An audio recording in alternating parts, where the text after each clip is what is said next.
We're digging. Back candy? What is the candy for? Yo, greetings everyone. Welcome to Alburdunn After Dark episode 4. Episode 4. Yeah, I count as the guest technically, so I gotta do the intro. Yeah, it looks crazy. We just don't have a guest this episode. No, not really. I'm Sylas from TSW, joined here by Jasper from TSW and Jack from TSW. Yeah. And we have a pretty exciting episode today. We get to talk about the Alehouse Anarchy, along with some other various things. I had a great time at the Alehouse Anarchy. I didn't feel great the day after, not because of the amount I drank. Actually, it was the amount of hot dogs I ate. Because they had the roller. I had like 3 sausages, and that was like all I ate that day. I think I had 5. That's what I mean. Like having my diet consists of beer and roller dogs that day was not a good idea. I forgot you were having like a hot dog around, weren't you? Yeah, you guys were doing the baseball thing, right? Where it was like 999, like 9 dogs, 9 beers, 9 innings. I had 2 drinks that day, but I also had 5 hot dogs. I drank almost an entire pitcher of beer because I ordered it for both of us, and you were like, "I don't drink beer." I'm like, well, you kept saying it was rice, and I thought you meant rice wine. yeah, rice lager, dude. It was rice wine. No, you was getting Japanesey with it with the asahi. It wasn't I would have asahi. got us a wine then. It was actually it was the Kobayashi, named after the owner of Counterpoint Brewery, Graham Kobayashi. So that was really cool. Nice. I also probably should have realized when you said a pitcher of rice, something Yeah, that wasn't going to be A wine. pitcher of rice wine vinegar. In Spain, they have pictures of sangria, so it's like, it's not the craziest thing of a pitcher of wine. Well, you have pictures of sangria here too. Yeah. That is No, fair. but like when I had one, I was in Spain. okay, I see what you're Sangria is saying. also like half juice. That's Fair, fair. And it's Okay. also yummy. Also, it was cheaper than water when I was in Spain. Oh, So, we got a couple of topics to talk about. yeah. So we wanted to start with the Alehouse Anarchy. Like anything about it particularly you want to talk about? Well, we had your EOR discussion to start with. Oh, we're not gonna go into Alehouse Anarchy right away. We're gonna start with I had a couple. You just got to keep watching to find out what we think about that. Yeah, no, we so me and Sylas, we're kind of infants in the sense of like when we started the game, we aren't. because there was definitely like 4 sets that came out before us. No, only 3. No, there were RVL, Frontiers, Bountiful Harvest, and I forgot about Frontiers. Don't worry, Frontiers is great. Buy more Frontiers. Good. If you haven't bought Frontiers, go buy a box right now. Frontiers is great, and I highly recommend people to buy it. There are good cards in Frontiers. There is. You can basically Actually, one of the most sought cards on the market ever is from Frontiers. the Fidian Destiny does. I want each of you to guess what that card is. I was gonna say Destiny does. He already says So Destiny you think Dust. it's Destiny Dust? He's wrong. It's you know what? Okay, oh. so like the thing You don't is, get another guess. I damn it. said Frontiers is a good set, there's good cards in Frontiers. My mind could not think of a single Frontiers card. It's a jumpy. I like Okay. the first Okay, so set. you get one more. You get one more. Okay, my- Jasper doesn't guess it. Okay, if you don't get, I'll give you a couple. The only card I can think of from Frontiers, except he said Chumpy, but I'm not gonna count. The only thing I can think of is the Help from the Hood reprint. No. My next guess is gonna be Rapture. No.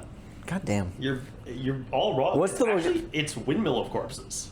I wouldn't say it's the most sought after, but definitely as of recently in our local community, there's a lot of. locals. I think just Undead with new players coming in, and I've been like with the team for quite a while now. With new players coming in, so many new players initially because just gravitate to Undead, especially Mortis because he plays very similar to other card games in a sense. And it also of the structure decks here is one of the better ones. Yeah, also that. And so new players start on that, and they're like, "Oh well, I wanna try this deck out," and we're like, and then people tell them, "Okay, these are what you need from other sets." And one of the things is Windmill from Corpses. You need a place. Unfortunately, it's like of all the staple cards in Legions, it might be the most played staple card in all archetypes. Like every Undead deck plays it. yeah. I'm happy that for when I build my Pleb Undead deck one day, I have my 2 copies of Windmill. That's it.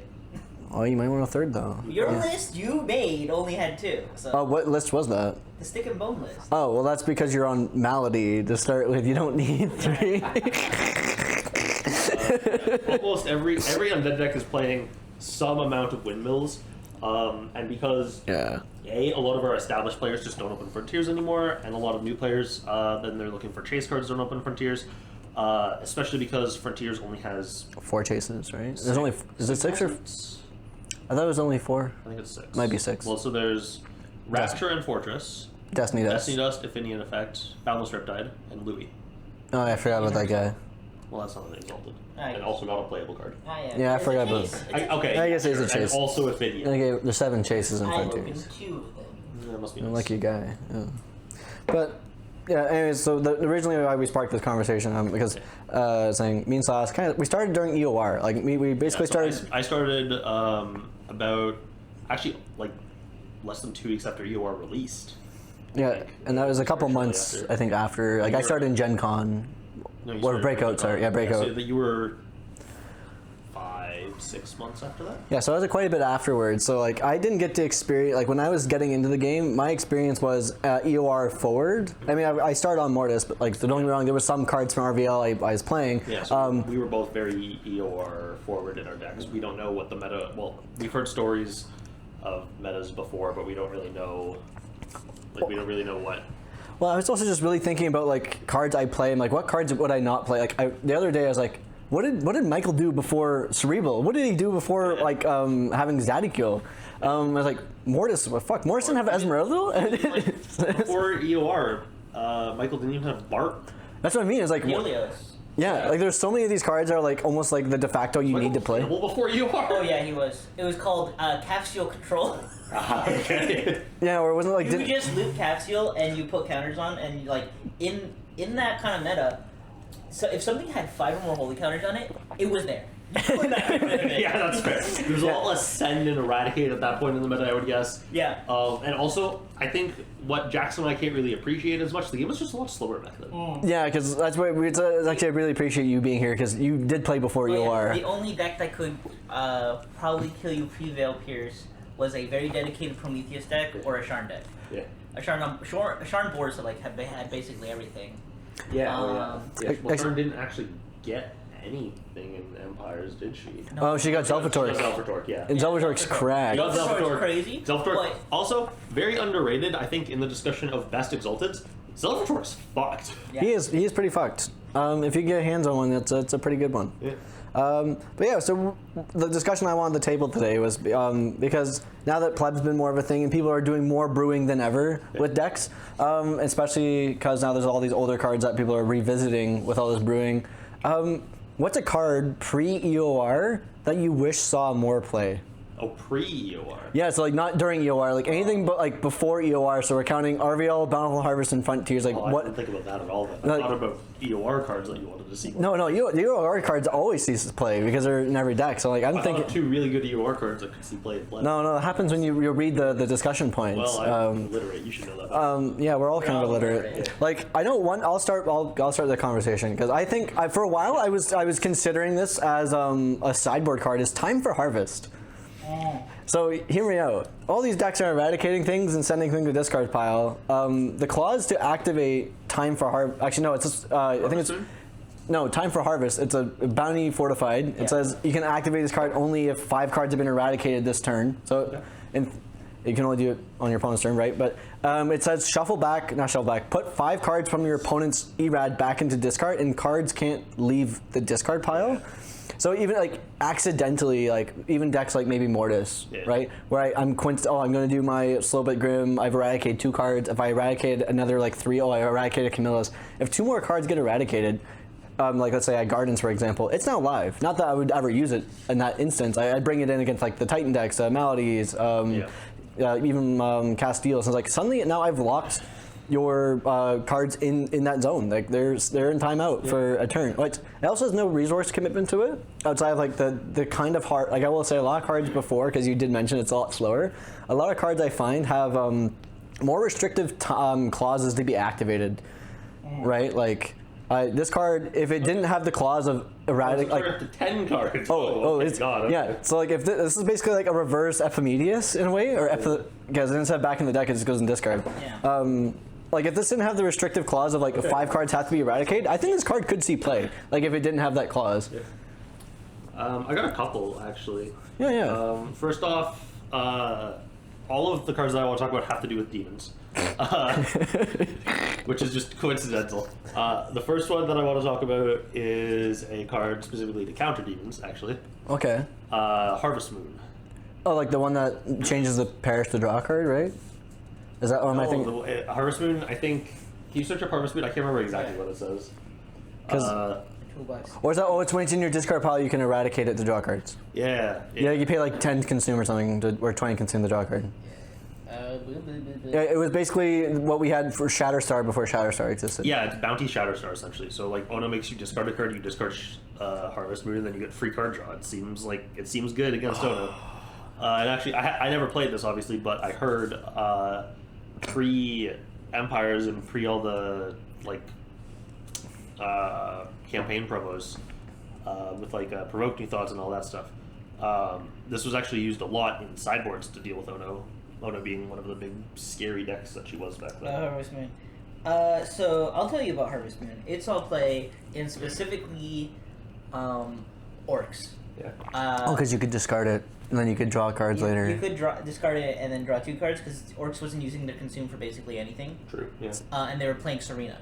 Because there's no reason to play Viseria at the time. Yeah, because Frontiers would have had very limited. Yeah, a lot of decks were on Serena because there wasn't Guardian Lock wasn't a thing, right? Yeah. Well, it was a thing in a sense, right? Like Guardian Lock has technically existed since Ravage Lands, right? Yeah, like, because anti-magic for example, just but might as well. That just was like type the Guardian Lock. only card that was important to play with your a specific Guardian. Well, so I will tell you that in Frontiers there are actually 2 cards locked to Viseria, and both of them now are incredibly good. Yeah. But they're incredibly good because of the other benefits Viseria gives you, so it just kind of pushes Viseria above Serena. Yeah, like if the other 2 cards didn't exist, you probably wouldn't play Viseria, right? Like if it was probably still would. Like if it was exclusively those 2 cards. Oh, if it was just those 2 cards, no, you still wouldn't play Viseria. No. It's because there's more cards that like weigh out the cost of playing her. So every now and then I would be playing against Pat, and he would activate a Harvest Moon and be like, "Yeah, this warrior has when it dies, they draw a card." And I'm like, "Oh, okay." That's pretty good, especially when you kill your dudes all the time. Yeah. And you kind of loot them a little bit. The other card I want to talk about, or the second one, I guess, is Chombi. Zombies. I mean, For those that don't know, he's Mount Bane monster. Now I have been very Mount Bane pilled for a long time. I play that deck a Mount lot. Bane chud. I take responsibility for that. You take responsibility for making the deck. I take responsibility for making the deck good. I just take responsibility for letting you know Chumby exists. Oh yeah, that's fair. Yeah.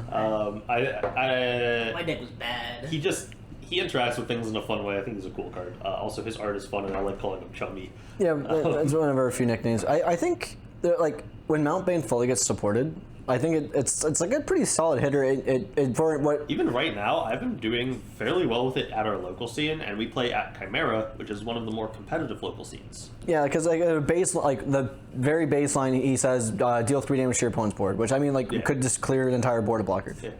And with Magma Chamber existing, he can just come out whenever you discard a card, right? Yeah, or so now the new Revive one too, right? Like so you could with the lava hand. Oh yeah. So you could like. It actually doesn't revive it. It gives you essentially a second conscript.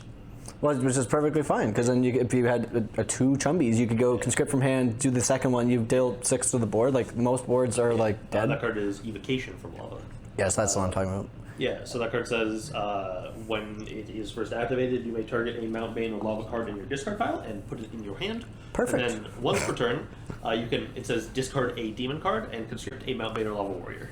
Oh, so it does exactly what I want to do. Conscript for a turn, Chumbi kills himself, deal 3 to the board because he shockwaves himself. Yeah. And then you play this, you grab Chumbi back and conscript Chumbi. Yeah. That's crazy. And then if you have your Mount Bane lava pools, the most value of Mount Bane. Yeah.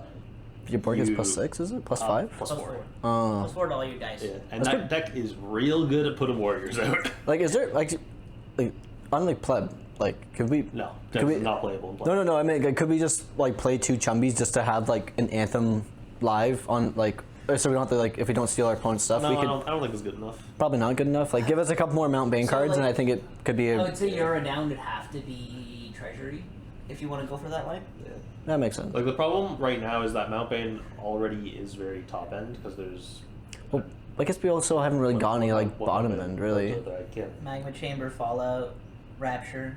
Yes. Well, Rapture is not. Is it a Mount Bane card or is it just a generic? Rapture on Mount Bane. Oh, okay. Yeah. Yep. Yeah. I'm sure it's. So guess what? You can retrieve it with evocation. Yeah. I've done that, which is really funny, especially when you go like Sinister pop your Rapture. throw your Rapture at your opponents, put it back in your hand with evocation from Lava, play it again, use the evocation from lava to construct another Sinister.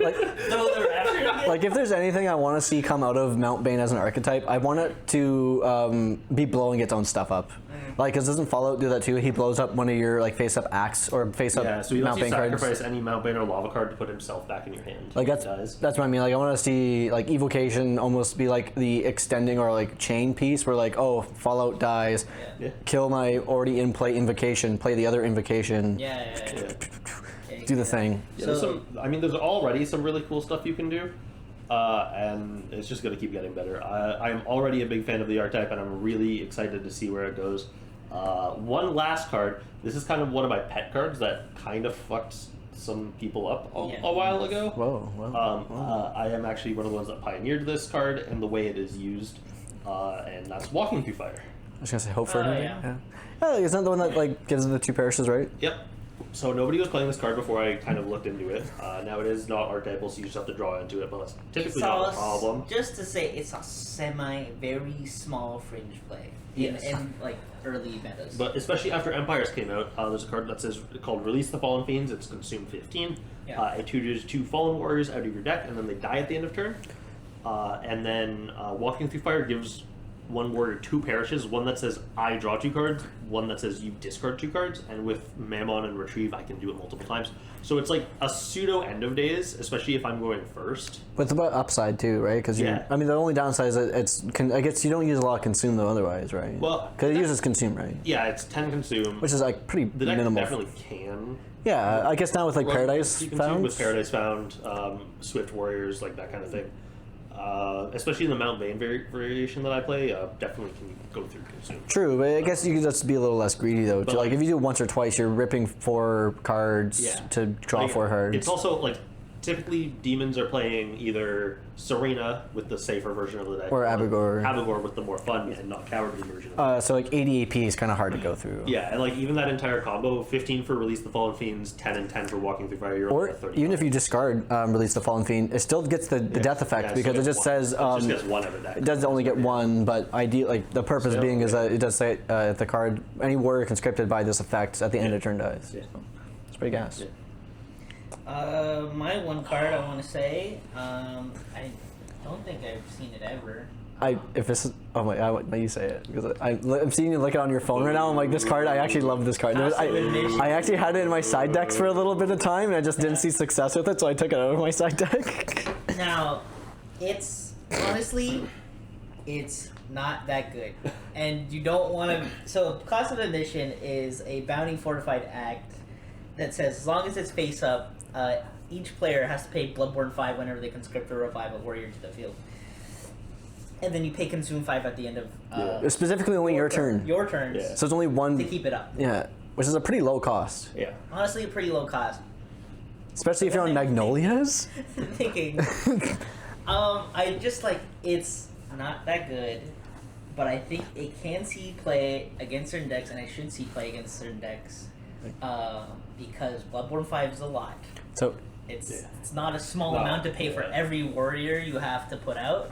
Yeah, Pat. Yeah. So I wasn't, I was coping for a little bit when I actually was. My thought process was actually having this in main deck when I started playing Malady. Now, hear me out. This was also when Creed had come out. So I was like, I saw Creed come out like, oh, Magnolias. Oh, cool. What if I made it so my opponent paid 8 life whenever they conscripted dude? And because I'm only making tokens, I'm almost never doing this because that deck also heals a bunch. I mean, in a putrid, pure putrid deck list, I could see that working. It could be gas because you're not using your consume on anything else.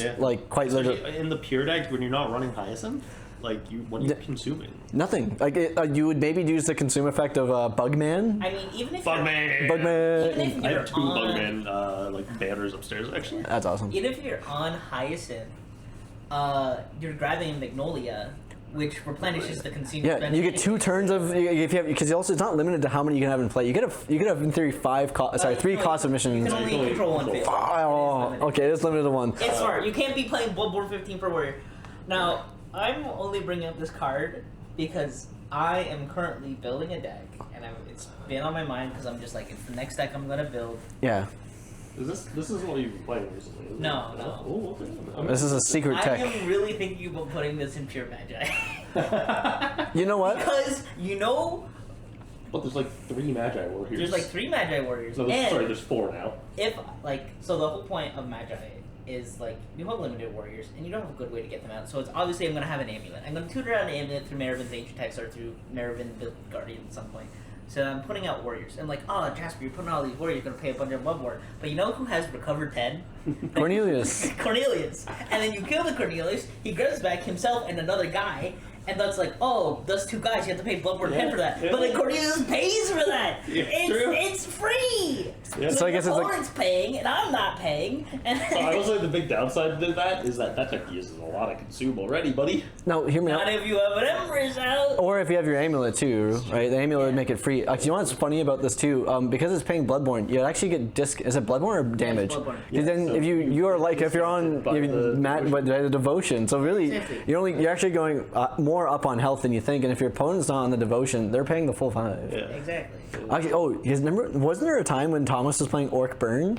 I remember when there's the staff that doubles Bloodborns. Yeah. What if can we make it so opponent plays Bloodborne 10 free? In Blood Magic In Blood is Magic? also maybe an idea. That could be straight gas. Unfortunately, that deck revives too many guys. Yeah. But but Orcs also just does blow up their own things. Like you could just selectively blow it up and then once I'm done doing my thing, go to your turn. So, yeah. Cool, I flip up my. The big problem with Akasha mission, it's an unsearchable bounty fortifier. Yeah. It's like you're not. That's not true. There's 1 card that searches it. Okay. Yeah, Grand Spire. No, sorry, there's 2 cards that Oh search yeah, it. Secret Savannah is not legal anymore. There's 2 legal cards that search it. Aaron, calculation, searching all the database. Ophidian is not a real card. Eyes of Ophidian. So hear me out too. I think with this, without the downside, of course, you can't search it. You have to draw into it naturally. It being an act card is kind of, but I almost would actually prefer if this was just like a lasting effect for the turn. Oh, like because like a Dark Portal-esque. Yeah. Because then this could actually see a lot of sideboard play. This because it's lingering like Floodgate, yeah.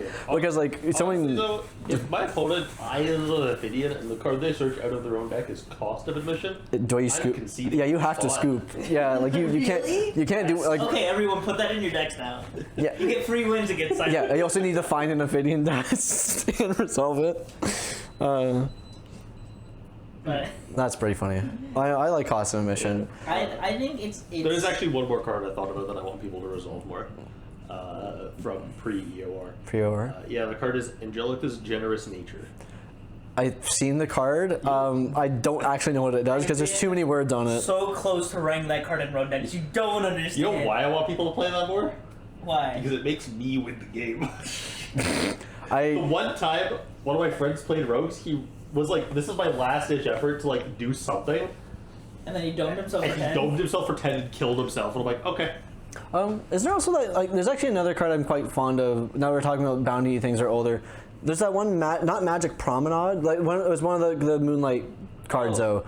I think it's Promenade actually. The one that lets you hand rip. Yeah, probably, I think. Yeah, it's yeah. couldn't that see some play now when you think? Because now that there's more decks conscripting things than ever, there's more Swift than ever. I mean, also, you could also definitely, with Magic Moonlight being its own mini Splashball archetype, yeah, it has 4 cards now. 6 cards? full 5. Because there's the Dancer as well. The Dancer, and then there's the 3 campaign promos. 4 dances, yeah. Or, There's 3 campaign promos. and Promenade. And, no, And then there's Promenade. And then there's other. Promenade. They're all dances. I can't remember what it's called. Just search up Magic Moonlight, you'll find it. I know Waltz is the one that is Oh. counterbalance. Yeah. Yeah.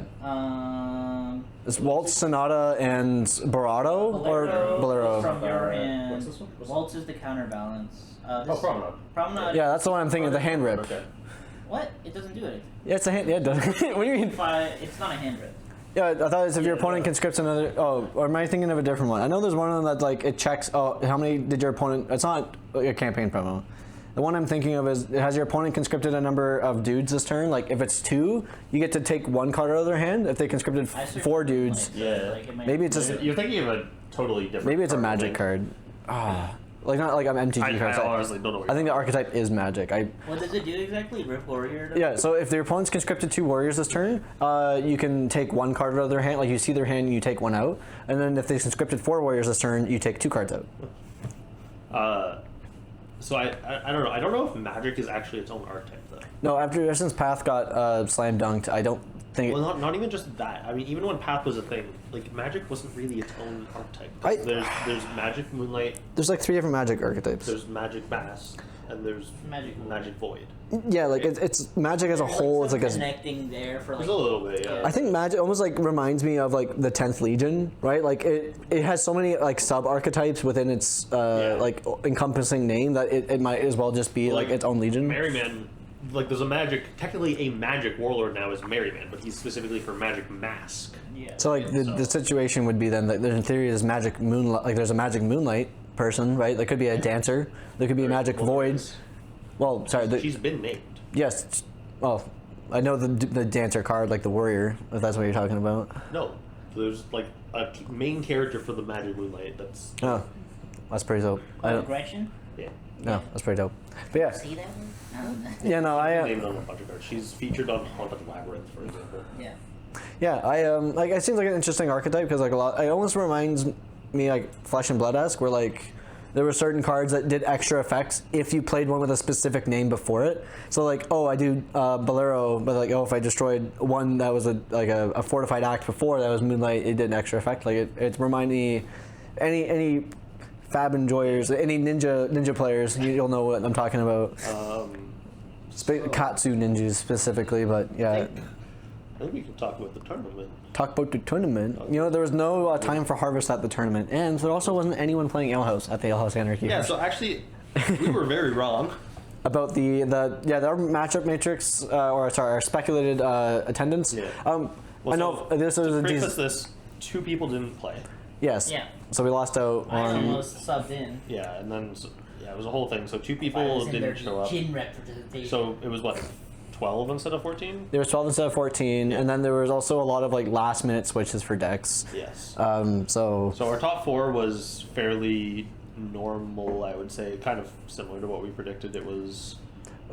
Brian did top 4. Yeah. So Brian did top 4 on Phoenix's. On the bird. Prometheus. Was James. He played very well. He actually ended up winning. He did. Jesse was on Freaks. Was on Freak Show. Was actually a complete 180 from what I mean. We knew they were like going towards Freaks, but like the last literally 12 hours before the tournament, the deck had to change. Yeah, Jesse, if you're listening to this, send in less deck lists next time. Was it 6 submissions or something? 5, I think. That's pretty funny. It wasn't. I stopped reading them, and then one of them turned out to be illegal. No, don't worry about it. I found the card Jackson was tapping. Oh, sorry, yeah. Let's do a quick detour. Alburdunn Street Entertainment. Okay, so you know what? Maybe it was because it was entertainment. I assumed it was because of dancing. Yeah. But well, it shows like dancers. Yeah, that's like it looks like a Moonlight card. Yeah, no, yeah. If your opponent had conscripted 4 or more warriors from the hand or deck to the side of the field, you take 2 cards. And then before that effect is if they've done 2, you discard 1 card. So in total, if they've done 4, it's 3 cards. And I don't actually hate that into specifically a certain deck, Alehouse, that might conscript a lot of dudes, especially from the important part is says from deck or hand. Oh, interesting. So like unfortunately doesn't count discard. It's like decks like Blast Forge doesn't matter, but they're swifting enough. Like I think there's enough time where you could actually like do this at an impactful time. Like I just rip 3 from your hand. Yeah, for sure. So then the other top 4 was surprise take away by John. Yeah, John would honestly respect to John. I found out before because I hadn't played a lot with John, but I occasionally saw my understanding is I only really saw John playing with Jackson, like when they had spare time. I heard that John was actually studying the Learn to Play video that we made and like religiously practicing like openers and play lines. Like holy fuck! It actually just showed the fruits of one's labor. Like holy fuck, top 4. 4 players. And then we also had Jonas on Rogues. Yes. Mike on Marianas. Correct. Playing a very solid Marianas build, to be honest. Yeah. I'm not just saying that because I made it. You're saying because you made it. I actually do think he was playing the objectively correct version of Marianas, especially into that tournament. It's a new player tournament. A lot of people are going to be playing blue or colorless just because those are the starter decks we have available. Yeah. So Mike himself actually made the call to, as his renown, he was debating between Aurora and Trackline Cannon, and he decided that too many people are going to be playing Bounty to make Aurora worth it. I'm going to play Trackline instead. I don't disagree. I think they both have their merits, especially into like the blue deck that you would be playing against is conveniently very like on board heavy. Yes. Yeah, like it's not wrong. And then so that's 6, and then Jackson, not you. Yep, I know. Playing Castile. Yep, Jackson was on Castile. Sure played cards. He played some Legions on war cards. Who else was there? There was like at least 4 people on Fandorians. I'm trying to just go through like everyone. Oh, so Dave was on Fandorians. Dave on Fandorian, Nathan on Vampires. Yes, Dawson was on Mortis. Dawson on Mortis. That's 10. There was 2 more. There was Jonas's sister and Jonas's sister's boyfriend. Yeah. Not the beacon. And then there was Jonas's sister's brother's father. And then Jonas's sister's father's mother-in-law. I'm just joking. So Cassandra was on Marriott. No, Cassandra was on Fandos as well, and Mike Was also on Fandoms. he was on Marriottas. Okay, yeah. So I knew they were both on structure decks. Yeah. Yeah. So a lot of structure decks, which we kind of expected. Yeah, it's a new player tournament. I am happy though to see that 3 not structure decks made top 4. I agree. I think our top 4 was very diverse. I mean, there was one from each legion, and also Technically, Jess was playing Angelica. Technically. Actually, the deck that had a weird version of Angelica. had 80% bounty cards. Yeah, let's just call it a hero deck. No, it was a bounty deck. Her Warlord is blue. Okay, pal. Funny actually though, you already know this. Yeah. Rogue Smuggler's Ring, the synergy. I do understand what happened says there. you have to add a charm or a rogue card from your discard pile to your hand. Yeah. Now, It's not up to, it is add 1. And then do the Deck was effect. cut exactly 0. Yes. now, I mean, I'll need even more credit than Jess then, because the fact that she was a finalist with effectively only Second. with only Without a synergy or half a veil. Yeah, to be fair, her deck does love to win before any of that matters. Exactly, True. true. But I mean, the fact that your left side really was only 2 cards, I'm like, you played with a smaller deck than most of the people did. She was, however, a coward. Yeah. For the simple fact that her renown was Aurora and not Marks of the Chosen. She is a coward for that. No, it's the right choice. Sorry.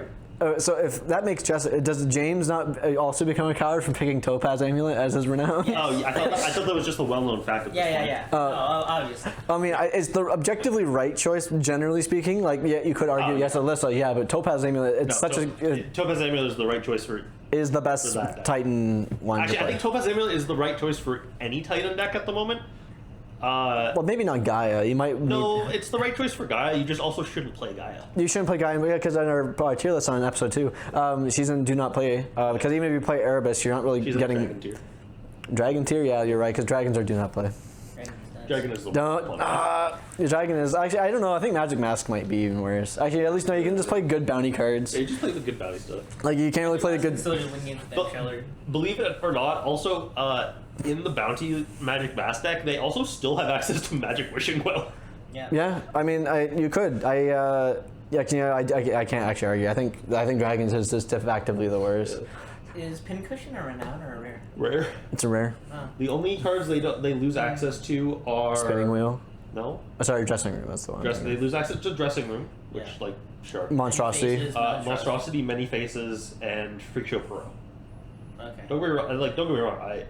I've been playing the deck a lot more recently. Just get it out there. I've been playing Merry Man. Crucify me if you will. Well, I don't think it's worthy of it. It's just I just make fun of you for it because I'm like, why would you play this deck? It looks. You know why I play it. I know why you're playing it, but I just still, why would you play it? Either way, Freak Show Pro, fucking goated renown, honestly. Like, yeah, I guess your renowned choice could just be the pro. Because your Guardian's not renowned, so you're not... Yeah, it might be, honestly. Well, so, especially in the full power deck, Many Faces, or not Many Faces, the dude... The Monstrosity? Man, the guy, yeah, that guy. I can't remember his name. The dude. I keep wanting to call him a name that I can't say. Yeah, Malediction, thank you. There's another guy coming with an M name. Always fucking trippy. Malady 2. There's no way they named it Malady 2. No, it's specifically like in... Yeah. Merry Man 2. Malpameni 2. They all have M's, dude. Marion 2. Oh my god. The merriest They're all man. M's, Taylor, all the way down. Taylor, please, I beg you, stop making Magic Mask names that start with the letter M. No. Well, because it's like triple D. We're just not gonna say the D part. We're just gonna say like many faces. yeah, whereas like because then like the enunciation on the M is like we Magic mask of many faces. like it will be a point where we just say, oh, I'm playing minion. Like I don't because I'm in the Wait. Magic Mask Monstrosity. Malediction, you can just call him 4M. Or M4. Call him M4. that's the deck 4 M's. That's pretty crazy. That's it. Okay, From hold now on. on, I'm only calling Monstrosity M4. Okay, hear me out before I get back on topic. An armament for that deck that isn't a Magic Mask. Yeah. Magic Mace Mega Bulk. No. like the game Mega Bunk. Sure. You know the dumb thing is I can't call Minion M3. It's only because M2. There's like a bunch of other cards that are M3. But yeah, so what I was gonna say is that something that I think a lot of us have missed. Do you guys know what Freak Show Perot does? Yeah, it It's searches to freak. retaliate. Yeah.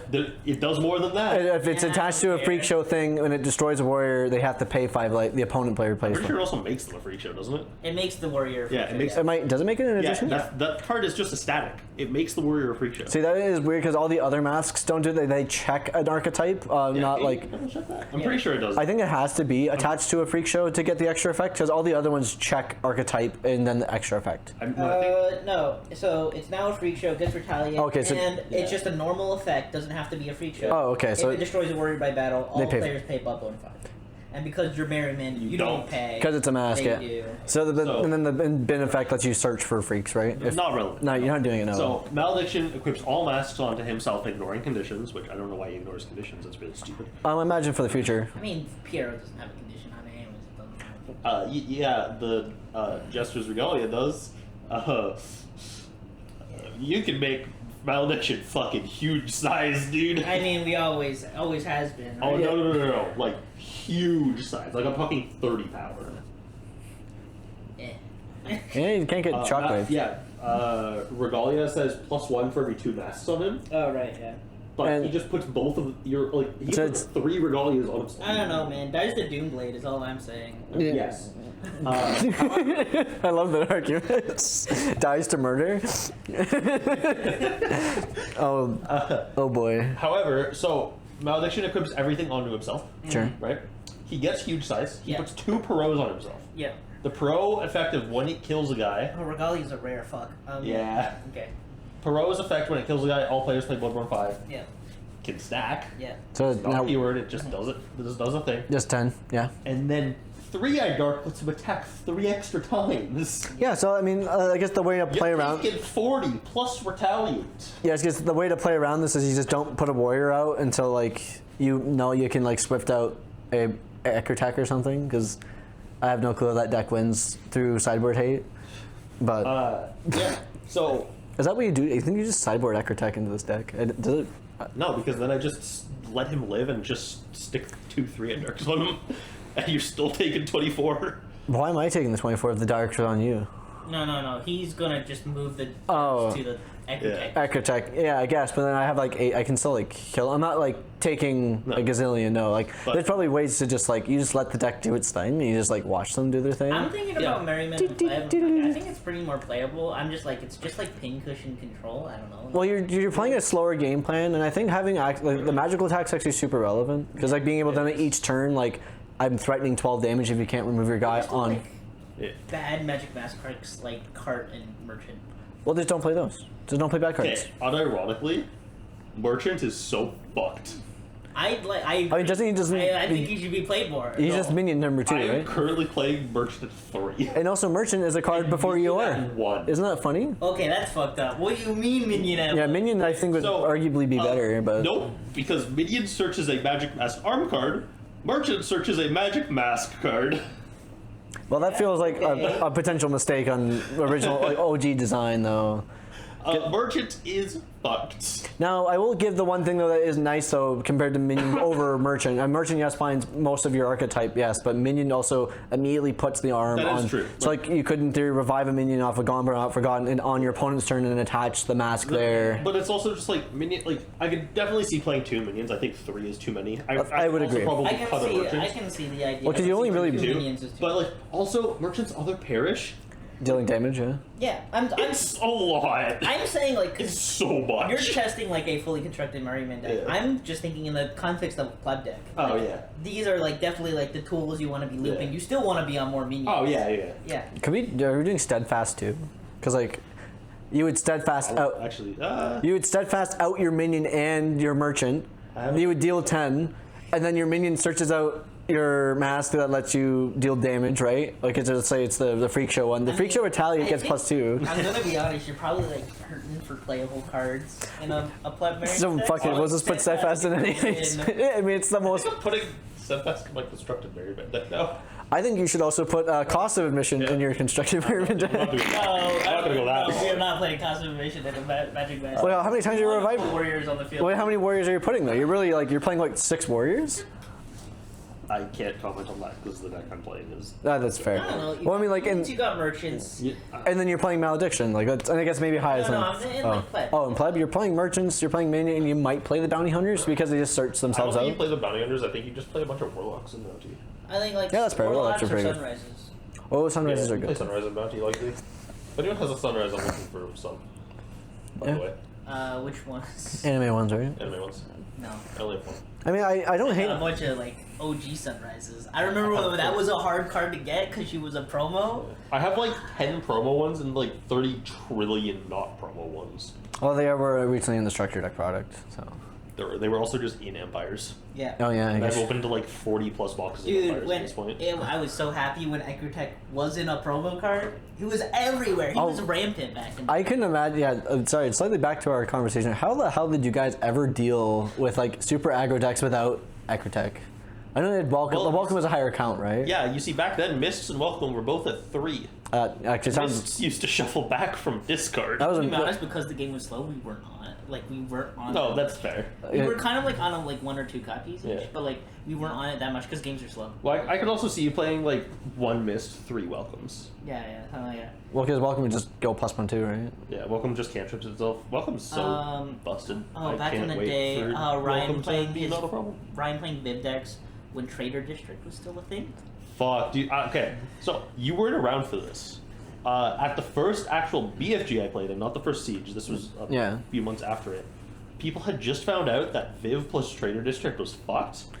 Yeah. And the Trader District was at 3, and Pat was playing Sharn with Viv. Oh, I heard and about his Sharn this. aggro deck, and because of the Trader District plus Mists plus Welcome plus Mayoral Ceremony, Pat was just Immortal? unkillable for 10 turns in a row. Yeah. And it was miserable, No, and he still it was- lost it, I think. It was still crazy. Yeah, that he still lost it. But like, yeah, Viv Sharn was like the thing to play. Yeah. Because you don't die and you threaten lethal every turn. Well, and then also, because I remember it started, because Thomas was playing it in Shalara, with just using all of Shalara's good tools and being like, okay, I have all these recursion pieces, all these good tools, I threaten all this damage, and you're not killing me. And then Pat was like, what if I just don't worry about it and just be immortal and kill you? Yeah. And it turns out that's pretty good. Oh, I never thought about This was that. also back when Sildud's was at, I guess Sildud's is at 3 again now. But it also did the thing for Did the class. thing, well, no, that was before the cost change. Oh, that was So before it didn't cost. do the thing for cost. That was back when Boars was the primary Sharn build. And he was on, like, I think that was back when Desolation Outpost was at 2 and Yeah. the other one. What's the... Exclusion. Yeah, Exclusion Zone, thank you. Yeah. I Faith Excluding is what I was going to call it, I think. But I think that's still wrong. No, you're right. Draw 2, discard 2. Is Faith Excluding Draw 2 Discard 2? Yeah. Yep. Well, Nice. This might be a silly, stupid question because my answer is probably gonna be no. Yeah. Did anyone ever play Iron Maiden? no. Yes!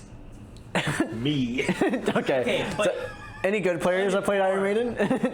Never saw it in a deck list. Unfortunate. I think I heard also, it's that funny. was- Zoo is Like- a card I think should see played on. No. Iron Maiden I played when I was first started the game, and I'm like, so I picked up Sharn as one of my first decks. The first 3 decks I played was Michael, Sure. Quartz Art Blastforge, Yeah. and Sharn.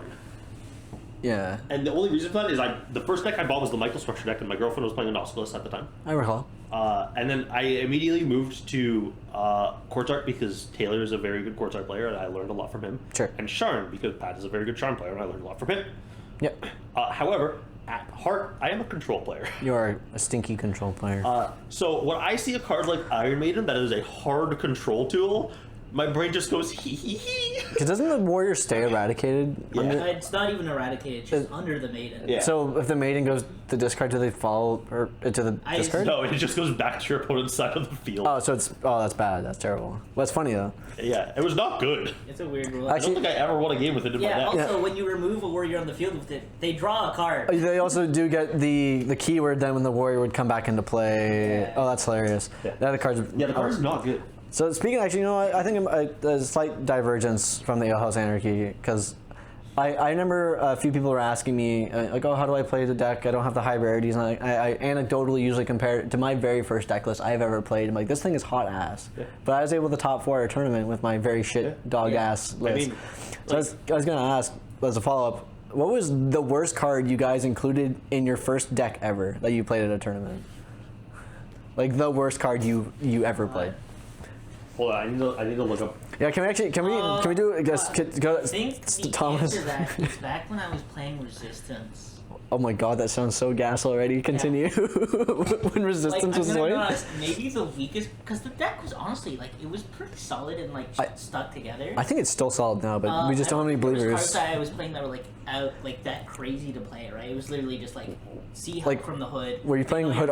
Were you playing the treasure, like the hood treasury or whatever the one that puts arms, like the fortified?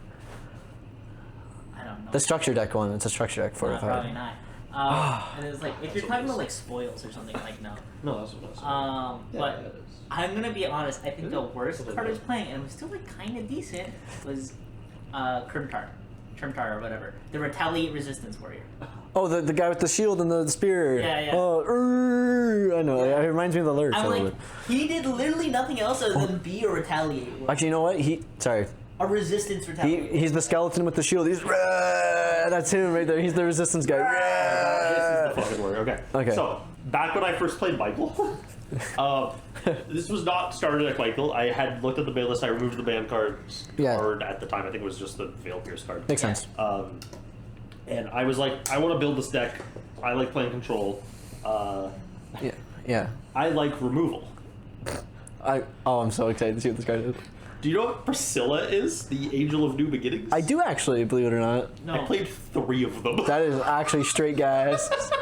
It was so bad. But think about the top end. Think about what could happen. It has to remove 20 counters. But think about what could happen. I don't even think I could make 20 counters. I guess. Oh, because you know what? No, you had Seraphim Power. Then it wasn't. No, I didn't. Oh, because you get started. Yeah, that makes sense. I was like, wait, no, Seraphim Power existed. Is what I mean. Sorry. And back then, that was back in Empire's Night, people weren't giving away Frontiers rares as frequently. Yeah. And especially a lot of them hadn't nothing had to be reprinted yet, right? Yeah, because I feel like my pull rate's always my open frontiers. I always get the stupid fucking essence instead of a card I actually want. I always open at minimum 6 essences in a box. I know, it's like, please give me any other rare except this. I'm just thinking back in the days. What's the one that takes the counters when you remove them somewhere else? Ascension. Ascension stores them. Yeah, it's Ozolith. Dude, that was just the Michael game plan, bro. Doesn't work on Priscilla. Nope. She's not Seraphim. Nope. I don't think because I had just the Michael game no. plan. So I did actually. A bunch of counters on my. I did actually have a talk because Taylor tried to correct me the other day. Ascension doesn't care about what is just by angel card effects. It only doubles the bestow of Seraphim card effects. Yeah. Oh, so I get to remove 20 counters and put 20 counters on it? Yes. Now, in all fairness, the Ascension it doesn't replace its counters. It's bad. It's still bad. No, but it's funny. What about what it could do? But Night Watchers, honestly, What if I'm playing against Fandos and I get to send their entire 10 cards? I follows in response. Fuck you. It's already been activated. Okay, I follows before the Priscilla hits the board from the Swift. That's a good response. Shut up. I actually don't hate it. Do it at the end of your turn. Because you could do that. What else?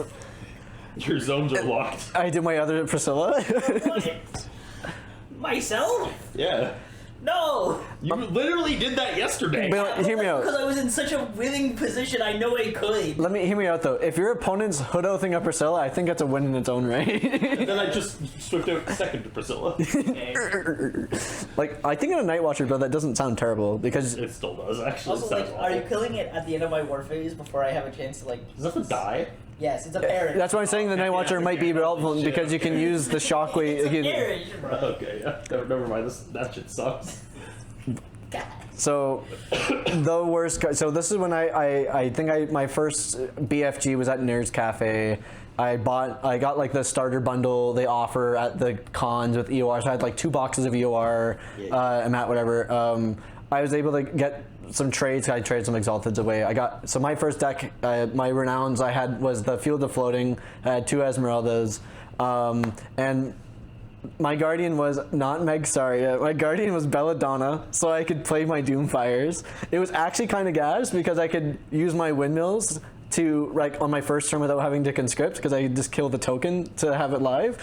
That was actually pretty gas. But the worst card in my deck, I'll give you a hint. It was a Putrid card, and I was playing it in my main deck as a like.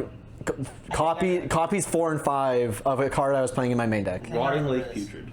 No, not even close. I think is it Putrid Magpie? Acidic Rain. No, it's not Mag. It's not Warrior. It's a card. It's a fortified card, and you guys will never guess it. Putrid Acidic Rain. No. That's actually decent. It's a card you guys probably don't even know the name of. You might recognize the art of it. I don't know. Is it the balls? No, it's Putrid Rotting Bodies. I do know that card. And because when that card's sent from deck to discard, it blows up a fortified. And my thought process was, well, Camilla's, when it's milled, eradicate to blow up a fortified, but because it's a unified, it can get negated. If I play this card, and when it's on my turn, it can't get negated. I mean, you're not wrong. But this is also when I was playing Charnel House in my side deck because I didn't have a Death's Door stuff. I think also one of the worst cards I was playing in my Blast Forge deck. I was playing 3 of just the 5 attack Blast Forge Warriors. Like straight gas. That's 5 more damage than you would have with the Straight sorry, gas. 4 more. Dude, back in the I was still on Joan of Arc, baby. That's so crazy. And then you did the Balor thing. Oh no, the Balor thing was an EOR card. Oh my god. I think I transitioned, like thinking back on it, I transitioned the Fandos pretty fast after Frontiers came out. Well, I mean, it's just kind of hard to And then I'm justify. on full packs, so baby. Run the full pack. So you can't get shockwaved. Can't get shockwaved. Can't get shocked. Like, Remember, it actually, didn't that was exist. so relevant that things could not be shocked. Yeah. So I would load up a full Paxa, and they couldn't do anything about it. I think It it's was just too large. I think it's still relevant to this day. Like having like some Sure, archetypes it's will common. play it. Well, it is more common, but like I think there's only 4 legions that have access to Tremor. Also, just destruction in general. Yes, there is more to blowing up effects, but like And also, like nowadays, Warrior is just inherently the weakest card type. unfortunately, yes, at a constructed level. I think at a pleb level, Yeah. it's a little bit more even. Yeah. Back in the days when it was the strongest card type, and Fando Falls would take someone's life savings. No, my warriors. I mean, Phantom Fall still fucks some decks. It fucks so many decks. I hate Fando Falls. What? Ace a good card. I almost won an entire tournament. because of it. Me's a good card. Man, fucking what a good grand old time. So what do we want to get on to next? I actually have a question for you guys. Yeah, dog. You guys are both Magic players, so you probably know what I'm talking about when I say the power of 9. Yeah. We've 9 powers before. What? I've only know like 2 of the power 9. Okay, so the power of 9, for those who don't know, is a sequence of Magic cards that are deemed too powerful to exist and will never be reprinted, except they lied and did reprint them. Some of them. Like proxies. No. Well, no, like they just they straight up reprinted Jace the World Shaper. They've also like reprinted cards that are effectively like Ancestral Recall. There's like Just the what? Jace the fucking Zendikar Jace. But that's not Power 9. that's not power. Is it not? No, he's Power not. 9 is Alpha Beta. Yeah, it's like Alpha Nine type. Alpha Was it? Beta cards. Was it? Oh, okay. Yeah, because like Ancestral Recall, for I would think the only example, one that counts that they reprint, I think, is Sword. Soul Ring technically yes, but also So wait, so what? It's Black Lotus, Black the Lotus, 5 Mox. the 5 Mox, Time Twister, Ancestral Recall, Time Walk. Right. because like you just got like all of them are basically blue. You got extra turns and you drew Actually, cards. so many of them are blue. Yes. So they actually have reprinted Ancestral Recalls in the form of like the new lesson ones. Like oh, it gets discounted for each but lesson. It's not like the card. I know, but it's effectively yeah. Oh no, Jace was on a different list that was like, we're never reprinting these cards, and then they changed their minds or some shit. Yeah. Yeah. Anyways, so So, my question is, how do you think we would go about distinguishing a power of 9 in our game?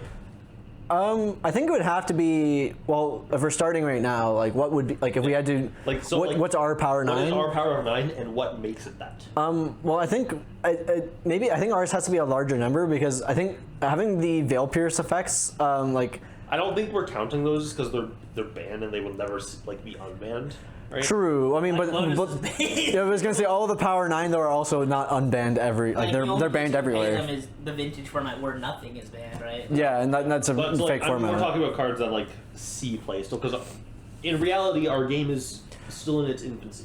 Yeah. True. I mean, We're not So even we're 5 talking years like in. we're trying to like. what's our project, 9 like, most what powerful card could cards? become like our Yes, what power card nine? could be our power of 9? I mean, I think I just gotta like outright say like Void Hollow Twilight, right? Like Definitely 2 of them. Hyacinth. I also think, specifically because of how colorless works in our game, our power of 9 is all colorless. There be majoritively be colorless. Like if there is any. Sorry, I think it's 8 colorless and 1 refreshing. Yeah, like and like so it's like anything that's been printed so far, or just like we're talking like In general. sets. Anything that's printed so far. and it has to be currently legal to play. Because like I don't think so. I think I'm just not counting the Veil Pierce. Veil Pierces Because they're so they're- obviously like a because like Yeah. if we're counting things that like Like, the Veil Pierces just say win the game. dude. When Defend the Kings was thinking, Yeah. oh, those were the days. Yeah. like It was like the only one that would double up on the effect. Yeah. Ah, 'Cause I'm- dude, I just win games. You 'Cause- don't understand. I draw 8 turn 1. I'm sorry, you guys don't understand. no, I'll never understand. So, I think Hollow and Gardens are 2 of our 9. Yeah. Sure. Hyacinth is 1. Yeah. Nice and Would we say Rose because Rose is basically Monster Reborn? No. No. I think I mean second. second chance is on the list. Yeah, second chances are 4. Because honestly, I think there could be a world that it maybe comes back in pleb. No, in Pleb maybe. Yeah. Second chance isn't a once per turn, eh? No. Oh, Yeah. that was why Black Magic Fallen was a problem. Yeah. Yes. Okay, yeah. The other one that I think is there is Lotus. Oh, Lotus is banned. I don't. Is it Lotus ever gonna get unbanned though? I don't think so. Maybe one day. Like, it's with, kinda hard. exigent circumstances, I don't know if. or if it gets like eroded or something. But I think guess- Lotus should be on the list. So hear me out though. If it gets eroded, is it really the same card? Fair, but I think currently Lotus should be on the list. Like, I don't disagree. I think if our like framework was though, it has to be like something we could see being unbanned. That's fair. We'll put Lotus for purpose of conversation. Lotus is our 5th. Yeah, so that's 5. Also, I think it's just funny to have a Lotus on our list. Yeah. It has to Okay. have the Lotus on. I don't disagree. It's like how every MOBA needs a Sun So Gun. is Mist welcome are like also part? 'Cause I think Mist is so defining. Like Mist is power of 9 though. I mean, like every deck runs it. Games can be won or lost if it's resolved or not. And Sure. I mean, if there was a card that like I would I think. think pre-errata Mists could be on the list. Pre-erotiveness, yeah. Well, true, but I guess like because that's you could loop. Yeah, but That's- now I think- Mist like that's harder to loop now. You still can. Not- no, but you I don't- it not requires really. a lot of work. Yes, and there are certain like legions that just cannot loop Mists. Like heroes can't loop Mists now. true. They just cannot do it. Unless you play Drain the Magic Quarry and then you. Yeah, I'm or gonna start playing- typhoons could just still. I'm gonna start playing some of those E-Red bounty cards from my discard Yeah. cards. Or you could actually just even resolve one of your like mists, and then you have like a trader district because the trader district is still at 1. I do think. Is Serenasada also part of I that? think Welcome is power of 9 though. Welcome is such an incredibly powerful card. I guess yeah, because if you go turn 1 welcome, you say get fuck shit lips. You're on the aggro deck. You know. Fuck shit lips. No? A well-timed welcome is. Welcome is deal breaking. Welcome is the only card that can just stop Mariana's guaranteed. Yeah. I get for specifically If you onto the welcome 3rd turn. going into her Veil Pierce, it's the only thing that stops her. But true, but like, do I think Marianas is like the tier 0 deck though? No, but I'm just saying Yeah, like, that's just a thing. It also says your deck is 1 less card. True, It like heals you 5 for some reason. I think so. It's become more and more relevant recently. And I yeah. think decks are more willing to actually cut welcome because it's one less card in your deck, but it's one more card in your opponent's hand as well, and Yeah. that's become so much more. Again, there's also more think control decks too. Better. I don't think I'm not sure that's the specific reason why. I think a lot of the reason why is we're getting more cards that are good. Yeah. People are playing less decks at 50. Yeah. Welcome is good if your deck is 50, because then your deck is actually 49. That's fair. It's just like because cards are getting better as well. Giving Fair. your opponent another card, Yeah. another better card. Oh, like I'll make the concession of not putting a welcome into my main deck if I know I'm faster than the opponent because I don't want to give them the opportunity to potentially turn it around. Like that one extra card could be the turnaround. Fair. I think in my rogue system I'm gonna swap out welcome. Alright, fair. For Okay, big so shield. maybe it's not. I mean, so right now. Big Shield is not a Power 9. There was one It should card be. I was thinking of that should be. Oh yeah, you mentioned Serena Sada. I think Serena's like, Serena Sada. she might be the best Guardian still. Not might be. I think the only Guardian that actually contends with Serena Sada for the best Guardian, and you're both gonna hate that I'm about to say this, is Nyx. I mean, Nyx does like really turn on like it does this, generally speaking, win the game on the third turn, like when you activate the Guardian ability. Nyx is so fucking good. When you activate the Guardian ability, you almost win like right away. I do hate that you said that. Tell me I'm wrong. I mean, like what other Guardian activates their Guardian ability and like wins the game? That's what I thought. Like I do think Serena's still better than Nyx though. I do Serena's agree. the best Guardian in the game. Yeah. Especially like not only for the facts, like not only for what Serena does. I think Serena is better than Nyx because Nyx is good in one deck.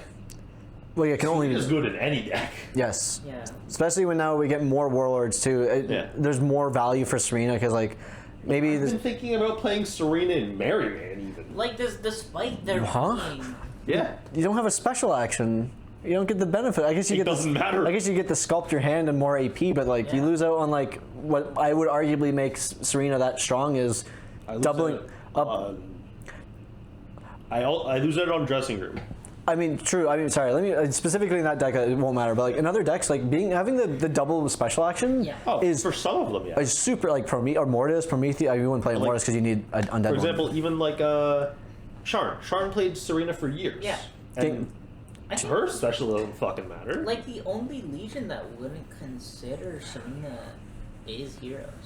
Well, yeah, because you kind of it's hard to But it's say like the because, sculpting it's versus because, Druid, right? We've given so many powerful draw cards to Hero Guardians, right? So you're kind of stuck on it. Kind of like the undead. Like you can't going home without a Doomfire sucks. So you can't really ever play a bounty. You can go home with a Doomfire. No. You need to play. You know, pre-Doomfire, Serena Mortis was like a thing. Well, I could see I it, also even think like Because to back an then, extent- Maxaria was grabbing a baby. but also To be honest. the game was also slower though too, right? Like I didn't need to negate as many things. Yeah. Anyway, that's 6. Serena's definitely up there. She's such Yeah. an incredibly strong Guardian. So we have three more cards. Fractured Rosalie. Fracture Rose. the fuck up. You know, yeah. You know what? You're not wrong. You're right. yeah. You're right. Yeah, you're right. Fractured Rosaline is on there. Does the ninth? I feel like the ninth one might be a Titan card. I think it might either be Rest in Peace, it might be Topaz Amulet, or it might be Land of Dreams. Because I think actually probably more Topaz They're Amulet. too easy to out, really. Is Topaz Amulet really hard? I think because there's a number of decks, their destruction-based effects require cards to hit the discard pile. There's like one deck.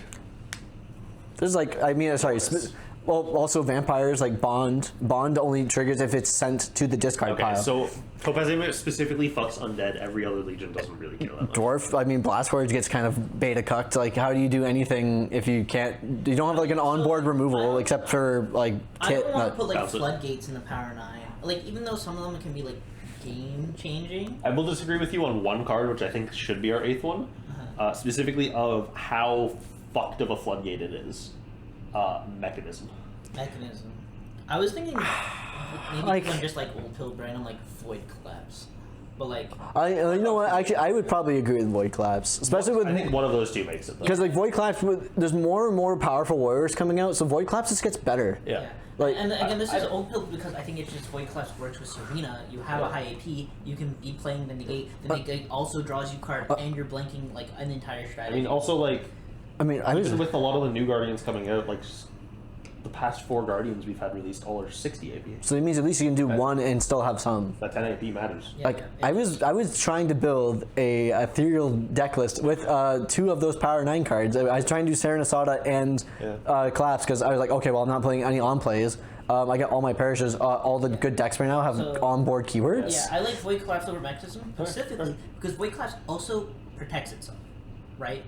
Generally, yeah. Yeah, so it's like it's not just it's a floodgate, it's a Oh, and pre-errata? Game-breaking. Never pre-errata. No, it wasn't even errata. Pre-discussion of that was cost. just a mistake. Yeah, actually. That was a illiteracy mistake. Yeah, from everyone. Yeah. So the illiteracy issue. Somebody said it, and then nobody bothered to check. yeah. Yeah, well, it was also the same thing with like Alero Magical Attack. It's like everyone's like, holy fuck, yeah, we've been doing this wrong the entire time. Yeah. Have we? What? Well, because it does the damage to all adjacent It's warriors. adjacent, so it hits Your own. So if, for example, if you hit a guy, Yeah. it's the two guys beside it, right? Yeah. And the Also, one. it's the one in front of it because that's also adjacent. I see. I guess we didn't. never mattered. We never had it. If I'm doing that, it's like my board's empty. Yeah. I mean, a lot of the time it was also Like, there was less things that. nichely mattering, Yeah. but like it does. Or my guy was bigger. It's too. I mean, there's so few cards that actually reference adjacency or columns Yeah, before. especially back Yeah, then. back then, adjacency just like, oh, it was always that. Yeah. Especially since it's reference only warriors. I'm like, I can't do 2 damage to a unified zone. Yeah.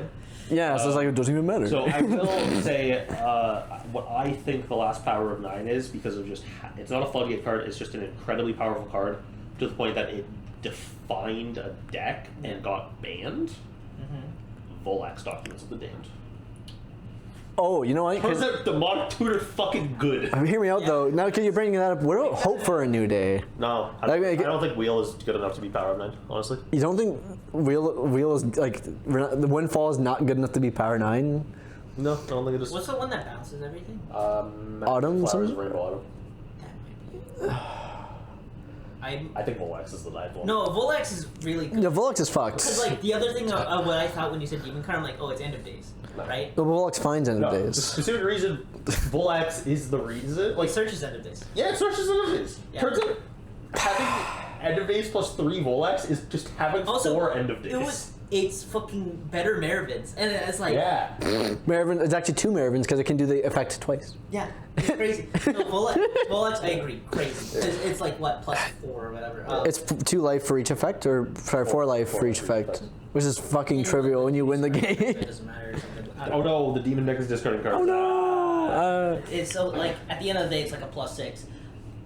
Yeah, 1 card +6. I agree. Yeah. Um, I think Volax is the most fucked card ever produced.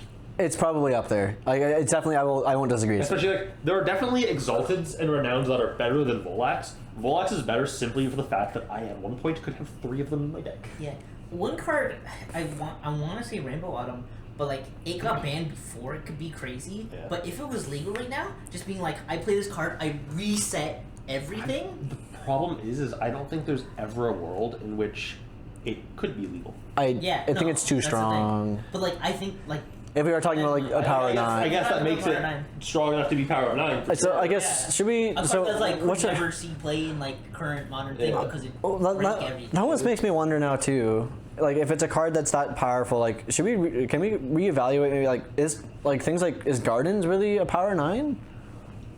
I know Garden's like very polarizing, but like if we had to compare things like Volshax, Hope for a New Day, Flower Autumns, like is You're right. Actually, honestly, if I'm thinking about our first 2, Void Hollow, 100%, no fucking question about it. Yeah, Void Hollow. Turning off somebody's turn is good. but like yeah, like but I don't know if Gardens makes the cut. I actually don't think it does. I honestly I agree. And now, because you brought that up, it's like, oh yeah, you're fucking right. Like if my opponent like took my entire board and put it in my hand, that like I probably lost the No, game. I'm thinking- Where if my and opponent I'm resolves thinking like, in like Yu-Gi-Oh terms, I'm like, yeah, Solemn Judgment's good, but is it crazy? yeah, like if someone like Harpies feathers me, like I'm fucked. But like if I don't know someone, what those cards are. that's okay.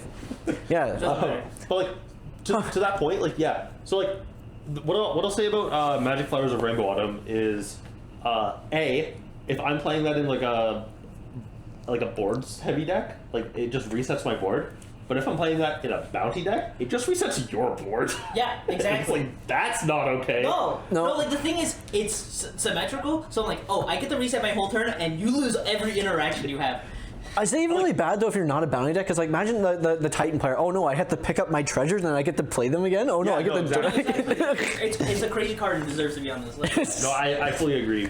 Magic Flowers of Rainbow Autumn should replace Twilight Gardens. Yeah. So I think that's our Power of 9. Wes, if you want to put the Power of 9 on the screen, because I don't remember what all 9 of them are. Well, I guess we can quickly run. We Hollow, Hollow. Sarasota, Hollow Serena, Collapse, Collapse, Voshax, Volax, Fractured Rosaline, yep, Magic Flowers of Rainbow Autumn, Hyacinth, Hyacinth, Lotus, and oh fuck, there's one more. Play back that audio. Put the 9th one in right now. What was it? What was the last one? What was the last Did you say Collapse? I said Collapse, yeah. Was it? Did we say Flowers? We said We said flowers, we flowers. said lotus.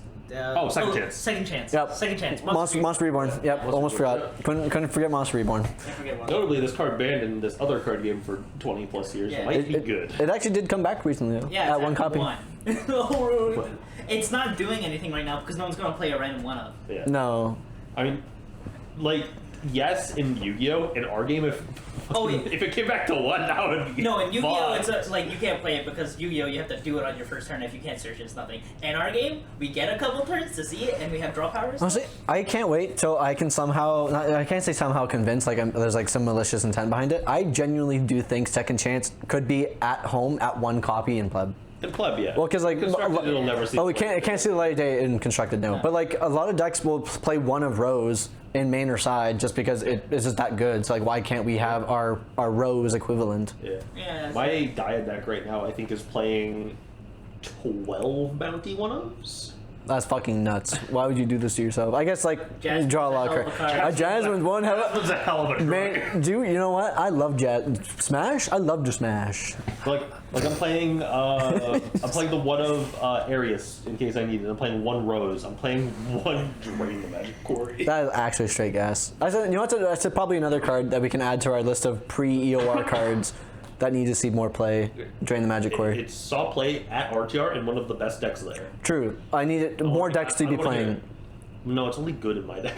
No, it's good in other decks. Like I could in theory like throw it in like my like ethereal pile if I want to, because a number of my things I get stuck in discard, Yeah, it only hits Unified, so. which is fine. Am I playing Typhoon and Magi? You should play Typhoon and Magi, yeah. Because That's another bounty 1 of them. Play. I mean, you're searching your deck enough, right? And it draws you cards. Yeah. Reset stuff. Yeah, Shuffles the top for Academy. that's pretty good. Yeah, we need more brainstorm. Sorry, not brainstorm. We need just more shuffle effects because now you can like brainstorm block yourself. Honestly, I've like. Can Magic get a brainstorm? When I was building. Really? You don't think it's fair? No. When I was building Evil Heroes. Sorry, evil heroes? Yeah, it was a deck that Jasper made a while ago. So what? Sorry, what makes it evil? It was Academy and like 40 fortifieds. Oh, so Lantern Control is what you mean? Yeah. You were playing Lantern. So I was like, okay, I need. So I play all the good hero fortifieds, some random stuff, and anything that could like change the top of my deck in case it's not a fortified. So like card draw cards, shuffle cards, search cards. Sorry, let me correct myself. That wasn't Lantern Control. You were playing Forge, Mystic Forge. Yeah, I was playing Mystic Forge. Yeah, that's hilarious. I was like, I will Dark Woods my own guy into my deck so I can shuffle my deck. That's actually straight gas. Now, what happens though when you hit something that's like once per turn? You're like, you cry. You're like, fuck. I mean, fuck, usually fuck, I fuck. wouldn't have done it already because the deck was a bunch of one of fortifieds as well. Oh, that's okay. Yeah, I played against the deck a few times. When he says evil heroes, it's not like a joke. The deck was fucking evil. Yeah. Can we hit toxic as shit? It was every bounty floodgate you could play as well. Yeah. So like I'm on Collapse Aurora like on the field, and I'm like I don't have warriors. You're of winning. Cornelius You're Everest. winning with your And academy. I'm playing Academy. You die because I shoot you with Academy 10 times. Yeah.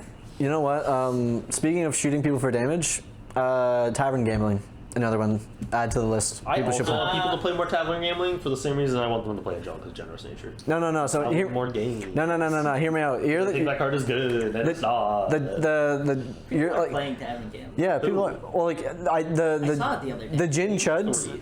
So hear me out. So I think it's not going to be a constructed card to play. It's going to be a pleb card to play. Yeah, that's where I saw it. Well, 'Cause, like- it didn't exist back then, so irrelevant. Well, now pleb. That's what I mean. There's so much good discussion to have now. Matt pilled me on playing Tavern Gambling. Like I remember. I think I included I put in my RTR list and I sided out 9 times out of 10. you were But playing it main deck. That's a well, yeah, and it was mostly so I could also And side you it wonder out. why you lost to me. Well, did I lose to you in RTR? Yeah. Well, also I lost to like I lost to Kieran in like 2 minutes because I set 4 fortifieds. Convenient. My orc player went first and he went up pits. I scooped right away. Yeah. My That's RTR run was pretty good. I only lost to one person at RTR. oh, that's well. Let me guess. Was it I AJ? lost was to AJ. too many people at RTR. Man, I can't wait to do RTR again. I don't have to play some dog shit deck. To be fair, I also think I got a little lucky at RTR. I got lucky against Wes because he teched against me real good and just accidentally misplayed it. I got uber unlucky against Lucas. I was like went for the turn 1 swipe because I'm like just one less card in their hand. Swipes a melt cannon so that my visions of the mortal flame gets blown up by the melt cannon before it resolves it. So I would have turned off his entire deck because he was on Blast Forge, which needs to search. But And because I swiped the melt cannon into his discard, I lost. that's actually straight gas. So what Wes actually sided into me, he was on Mortis at the time, and Mortis a very hard matchup for Gaia. Yeah. Or like, sorry, a very hard matchup against Gaia. Yeah.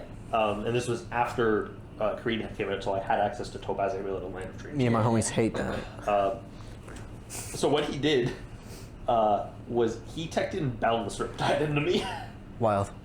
And just let me play out my entire first turn, and then went Boundless Riptide, and I'm like, oh buddy, you Doomfired me once from Bin. Yeah. You can't. But a good thing you can't, because I would have lost the game on the spot.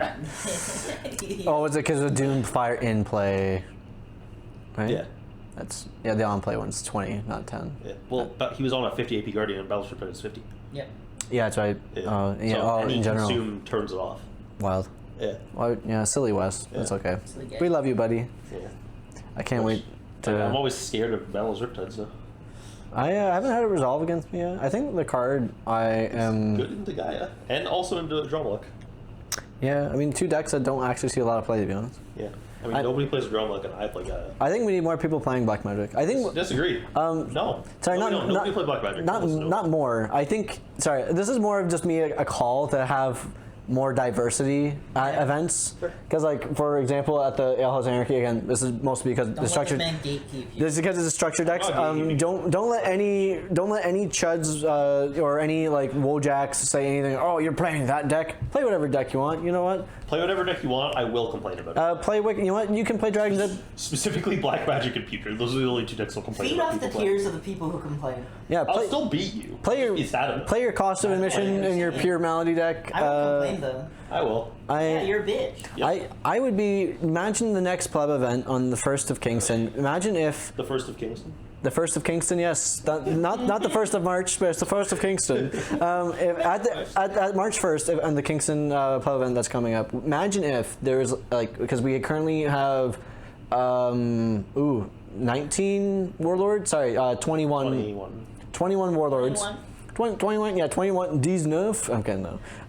So we have 21 warlords. Imagine if like more than half of them were represented in a tournament. Like, how crazy would that be? First, at most of our like not club events, we do. True. I'm not disagreeing. Like, I would almost like to see us hit like that, like 60 to 75% threshold, like consistently. Because that means like looking at it just color base wise, we typically have at minimum 7 colors represented. Yeah, I don't disagree that like the actual legions being represented are usually pretty fair. It's like most legions, I will say, have roughly like 3 decks that you can play. Yeah.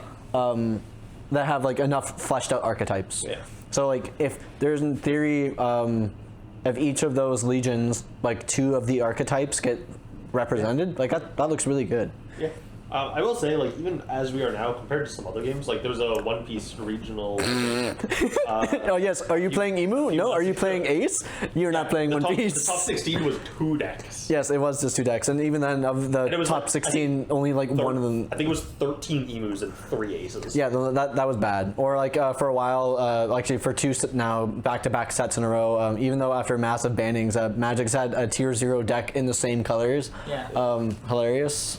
You know what's crazy? When I'm, because I follow up on Yu-Gi-Oh stuff, when it's 4 different decks in like the top 8 or whatever, And they're we all- call that a diverse format. Yeah. Which is right? crazy to It's be all thinking about the contrast. Well, and also like of the ones that are doing very well, all of them are playing the same main engine with just slightly different splashes. Like, oh yes, my yummy Mitsu deck. Yes, my K9 Or deck. yes, K9 Mitsu. Yeah, no. They made a mistake making Mitsu and didn't put locks on it, so Yeah. you can just play with whatever. I agree. Yeah. Look at this guy. Yeah. This guy's like, oh yes, Dark Magician.